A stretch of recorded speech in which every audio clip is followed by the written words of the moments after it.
Sa puso ng bawat Pilipino, dumadaloy ang kulturang humubog sa pagkakakilanlan natin sa mga nagdaang henerasyon. Ngunit sa bawat pag-unlad na nagaganap, ang ilang mga pinapahalagahan na tradisyon ay nagsisimulang maglaho sa mga anino. Kabilang sa mga tradisyong ito ay isang simple ngunit malalim na paraan ng pagpapakita ng paggalang sa ating mga nakatatanda sa pamamagitan ng mga salitang po at opo at ang kilos ng mano. Ang mga pananalitang ito ay hindi lamang mga pariralo. Ginagamit natin ang mga ito para igalang ang ating mga magulang, lolo't lola at lahat ng ating nakatatanda. Ngunit, sa mabilis na panahon na ito, marami sa atin ang tila nakakalimutan ang kahalagahan ng mga kilos na ito.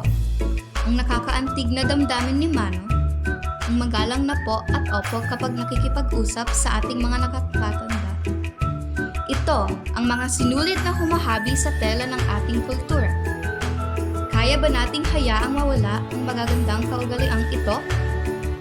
Maaari ba nating ipagsapalaran na mawala ang mga halagang naipasa sa mga nakaraang panahon? Hindi pa huli ang lahat. Paalalahanan natin ang ating sarili na sa likod ng bawat po at opo ay isang kwento ng pag-ibig, sakripisyo at karunungan. Tuklasin nating muli ang saya ng pagmamano, isang tulay na nag-uugnay sa mga henerasyon. Isipin ang isang mundo kung saan binabati ng bawat kabataan ang kanilang mga nakatatanda na may ngiti, isang po o opo, at isang magiliw na mano. Isang mundo kung saan ang paggalang ay ang pamantayan, hindi ang pagbubukod. Magtulungan tayo upang muling buhayin ang paggalang at pagmamahal na nag-aapoy sa ating kultura. Huwag lamang nating alalahanin ang mga kasanayang ito.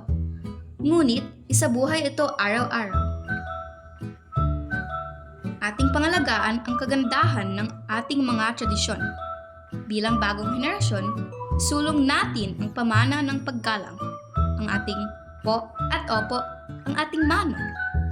Siguraduhin natin na ang mga salitang ito ay hindi malilimutan, ngunit maging isang masiglang bahagi ng ating pang-araw-araw na buhay.